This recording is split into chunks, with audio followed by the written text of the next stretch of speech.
Assalamualaikum warahmatullahi wabarakatuh. Perkenalkan, nama saya Muhammad Irfan Maulana dengan NIM 2020-53011 dari kelas Sistem Informasi. Oke, kali ini saya akan mempresentasikan tentang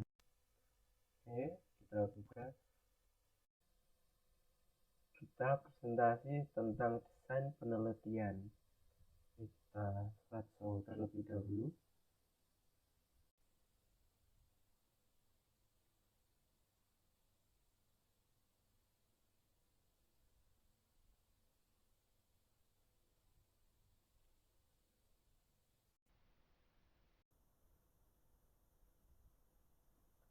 Oke, baik. Di sini kita masuk ke dalam desain penelitian. Oke, case study research.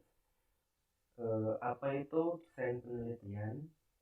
Desain penelitian yang merupakan pedoman dalam melakukan pelaksanaan penelitian. Mahasiswa memahami desain penelitian dan mendesain sebuah penelitian kecil dari studi kasus. Desain penelitian merupakan pedoman dalam melakukan proses penelitian, di antaranya dalam menentukan instrumen pengambilan data, penentuan sampel, pengumpulan data, serta analisa data. Dengan pemilihan desain penelitian yang tepat, diharapkan akan dapat membantu peneliti dalam menjalankan penelitian secara benar. Tanpa desain yang benar, seorang peneliti tidak akan dapat melakukan penelitian dengan baik karena tidak memiliki pedoman penelitian yang jelas. Oke, di sini latar belakang case study research. Yang pertama, di sini studi kasus merupakan penelitian yang memusatkan perhatian pada suatu kasus tertentu dengan menggunakan individu atau kelompok sebagai bahan studinya. Biasanya difokuskan untuk menggali dan mengumpulkan data yang lebih dalam terhadap objek yang diteliti untuk dapat menjawab permasalahan yang sedang terjadi. Dapat dikatakan bahwa penelitian studi kasus bersifat deskriptif dan eksploratif.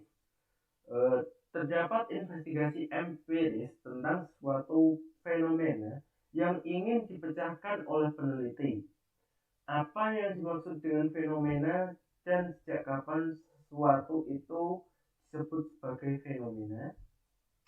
Misalnya, apa fenomena atau kejadian peristiwa yang ada pada bidang IT? Bagaimana dan kenapa orang yang menggunakan IT ada yang gagal dan ada yang sukses? Oke, fenomena bisa digali dengan melakukan penelitian studi kasus. Studi kasus yang diambil bisa berasal dari suatu organisasi, komunitas tertentu, ataupun dengan cakupan yang lebih luas lagi. Perbedaannya dengan penelitian survei, pada penelitian survei jumlah sampelnya cukup luas. Sedangkan pada case study, jumlah sampel yang diambil sangat sedikit atau hanya beberapa orang.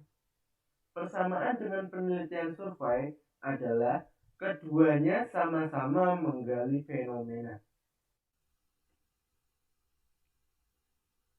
Selanjutnya di sini studi kasus menurut konsepnya para ahli pakar ya. Di sini menurut Yin tahun 2002, studi kasus dapat digambarkan sebagai proses pencairan pengetahuan yang empiris untuk menyelidiki dan meneliti berbagai fenomena dalam konteks kehidupan nyata. Kemudian menurut ahli Pollitt dan Hangler 1992, studi kasus berfokus pada penentuan dinamika mengenai pertanyaan lebih lanjut mengapa seseorang berpikir, melakukan sesuatu, atau bahkan mengembangkan diri. Kemudian menurut Thalys 1997, studi kasus merupakan metode yang memiliki unit analisis yang lebih mengacu pada sistem tindakan yang dilakukan dibanding pada individunya atau suatu lembaga tertentu. Kemudian menurut Flansburg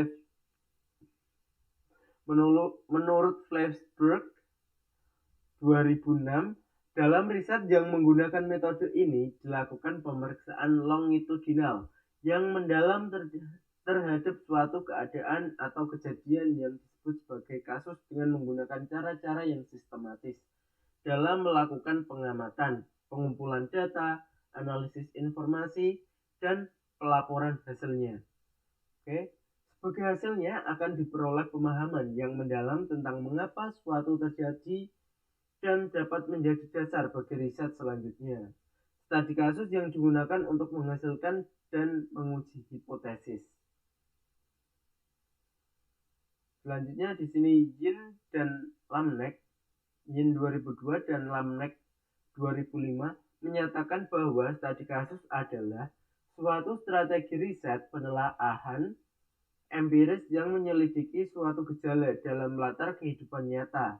Strategi ini dapat menciptakan bukti kuantitatif yang bersandar pada berbagai sumber dan perkembangan sebelumnya dari proporsi teoritis. Selanjutnya, studi kasus dapat menggunakan bukti baik yang bersifat kuantitatif maupun kualitatif. Penelitian dengan subjek tunggal memberikan kerangka kerja statistik untuk membuat inferensi dari data studi kasus kuantitatif. Di sini kita masuk ke dalam tujuan penelitian studi kasus, yaitu secara umum peneliti menggunakan metode untuk memahami atau menyesuaikan permasalahan yang diteliti, kemudian efektif untuk menunjukkan hubungan responden dengan peneliti. Selanjutnya, memungkinkan para pembicara untuk menentukan hasil yang berkaitan dengan konsistensi gaya, faktual, dan internal, yaitu berupa kepercayaan pada hasil penelitian tersebut. Selanjutnya di sini tujuan studi kasus secara spesifik. Yang pertama, pada bidang psikologi dapat mengungkap atau mendapatkan informasi pada suatu perilaku, sikap, respon, pemikiran, kognitif, dan sebagainya. Selanjutnya yang kedua, pada bidang sosiologi dapat mengkaji secara mendalam mengenai interaksi antar komunitas, organisasi, masyarakat, dan sebagainya. Selanjutnya yang ketiga di sini pada bidang eksperimen dapat menemukan suatu teori atau menghasilkan teori yang baru. Oke, di sini selanjutnya adalah jenis-jenis penelitian studi kasus. Yang pertama, studi kasus explanatory, yaitu studi kasus explanatory merupakan studi yang cocok digunakan untuk penelitian dengan jenis studi kasus kasual. Penelitian studi kasus explanatory bertujuan untuk memaparkan atau menjelaskan suatu hubungan antara dua variabel atau lebih. Selain itu, tujuan explanatory yaitu untuk menunjukkan data-data dan deskripsi mengenai investigasi kasual. Contohnya adalah studi mengenai politik, ekonomi, dan sebagainya. Kemudian yang kedua di sini studi kasus exploratory. Yang tadi explanatory, selanjutnya exploratory, yaitu studi kasus exploratory merupakan studi yang digunakan sebelum adanya pertanyaan penelitian dan hipotesis yang dibuat oleh peneliti. Studi kasus ini bisa disebut dengan studi awalan atau pendahuluan pada penelitian. Maka dari itu peneliti diharuskan untuk melakukan penelitian dengan runtut dan sistematis sesuai dengan rancangan penelitian. Contohnya di sini adalah mengenai sensus penduduk. Kemudian yang kelima di sini ada studi kasus kemasyarakatan, yaitu studi kasus kemasyarakatan ini merupakan studi yang dilakukan oleh peneliti untuk mengkaji atau menganalisis suatu permasalahan sosial yang terjadi atau berkaitan dengan masyarakat secara umum. Contohnya di sini contohnya berupa perilaku menyimpang, pemberdayaan masyarakat, organisasi masyarakat, kehidupan sosial, perubahan sosial masyarakat, dan sebagainya. Selanjutnya yang keenam di sini studi kasus sejarah hidup, yaitu suatu studi yang disebut dengan studi kasus biografi. Pada penelitian ini berfokus pada biografi seseorang yang berjasa atau memberikan kontribusi pada negara sebagai pahlawan dan sebagainya. Sebagai contoh di sini mengenai tokoh presiden, pahlawan, dan lain-lain. Di sini kita masuk ke dalam studi kasus deskriptif. Yang tadi kebalik ya nomornya, seharusnya 34 kemudian 56. Di sini saya anggap nomor 5 ya. 5 studi kasus deskriptif, yaitu studi yang mendeskripsikan suatu kasus dan mengharuskan peneliti untuk memulai penelitian dengan teori deskriptif, yaitu memaparkan dengan jelas hasil penelitian tersebut. Contohnya di sini adalah sebagai sejarah, kebudayaan, dan sebagainya. Kemudian yang keenam di sini studi kasus observasi, yaitu studi yang dilakukan oleh peneliti untuk mengkaji atau menganalisis subjek yang bersifat benda fisik atau suatu proses atau kegiatan yang sedang berlangsung, sehingga pada studi kasus observasi mengharuskan peneliti untuk turun ke lapangan untuk mendapatkan data-data tersebut. Kemudian yang ketujuh di sini studi kasus mikroetnografi, yaitu studi yang dilakukan oleh peneliti untuk menganalisis atau mengkaji mengenai kebiasaan-kebiasaan yang terjadi pada suatu kelompok kecil. Contohnya adalah pengkajian mengenai tindakan kelas, perkembangan suku, dan sebagainya. Kemudian yang kedelapan di sini ada studi kasus analisis situasi, yaitu studi yang dilakukan untuk mengkaji atau menganalisis kebenaran dari suatu kasus yang sedang hangat diperbincangkan atau kasus yang besar di masyarakat. Contohnya adalah mengenai perkembangan teknologi, pengaruh penggunaan media sosial, dan sebagainya. Di sini ada bentuk studi berdasarkan permasalahan peneliti. Yang pertama ada studi kasus instrumental tunggal, yaitu studi kasus yang menganalisis atau mengkaji sebuah kasus dan menjelaskan dengan deskripsi. Pada penelitian ini, kasus tersebut menjadi instrumen untuk penggambaran secara rinci. Selanjutnya yang kedua di sini ada kasus jamak, merupakan studi kasus yang menganalisis atau mengkaji lebih dari satu atau banyak kasus yang sebuah penelitian. Penelitian ini juga dapat mengkaji satu permasalahan, namun banyak isu yang digunakan, sehingga penelitian ini dapat dikatakan penelitian yang kompleks. Selanjutnya yang ketiga, di sini studi kasus mendalam, yaitu studi kasus menganalisis atau mengkaji suatu kasus yang memiliki ciri khas atau keunikan. Penelitian ini hampir mirip dengan penelitian naratif, namun prosedur dalam kajian lebih rinci sehingga sangat berkaitan dengan konteks. Selanjutnya di sini ciri-ciri penelitian studi kasus yang baik, yang memiliki karakteristik seperti di bawah ini. Yang pertama, memandang objek penelitian sebagai kasus atau permasalahan.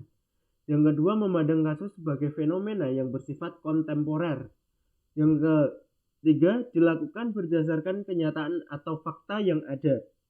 Yang keempat, menggunakan berbagai sumber data untuk diteliti. Yang keenam, menggunakan teori sebagai pedoman atau acuan peneliti. Kelebihan dan kekurangan peneliti studi kasus. Kelebihannya di sini mengungkap hal-hal spesifik, detail, dan rinci yang tidak bisa dijelaskan dengan penelitian yang lain. Selain itu, penelitian studi kasus juga dapat menguak makna di balik permasalahan atau fenomena yang diteliti dengan kondisi yang apa adanya. Studi kasus tidak hanya sekedar memberikan laporan secara faktual, akan tetapi dapat juga memberikan suasana, nuansa, dan pikiran-pikiran yang dapat dikembangkan menjadi bahan penelitian lain. Selanjutnya, kemudian di sini ada kekurangannya juga. Pada penelitian kuantitatif, studi kasus agak dipersoalkan karena segi reliabilitas, validalitas, dan generalitas.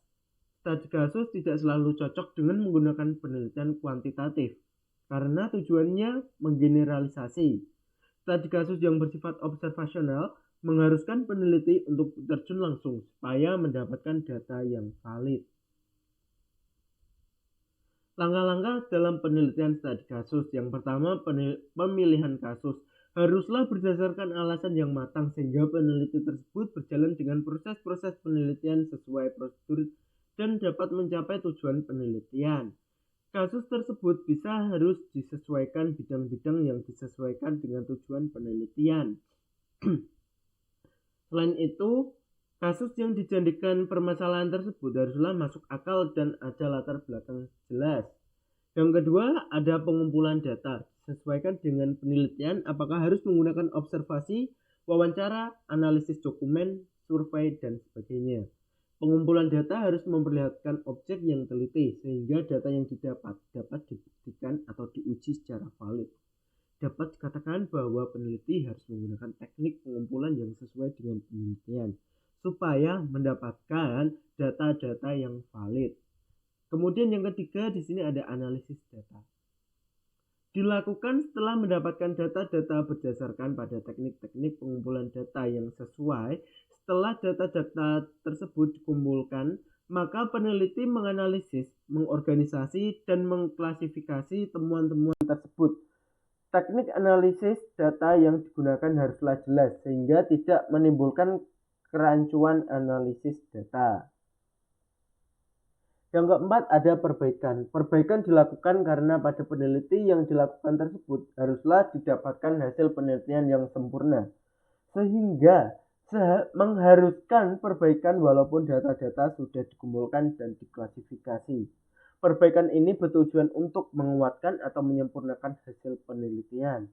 Bisa jadi peneliti ternyata membutuhkan data-data baru sehingga peneliti harus terjun lagi ke lapangan untuk mendapatkan data-data tersebut.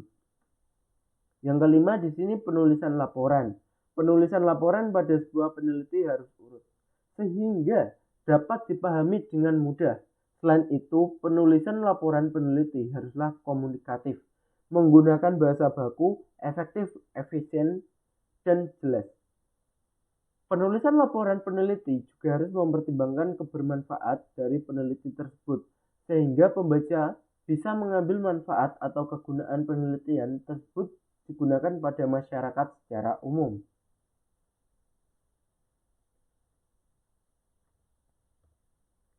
Baik, terima kasih. Sekian presentasi dari saya. Bila ada kesalahan, saya mohon maaf sebesar-besarnya. Wassalamualaikum warahmatullahi wabarakatuh.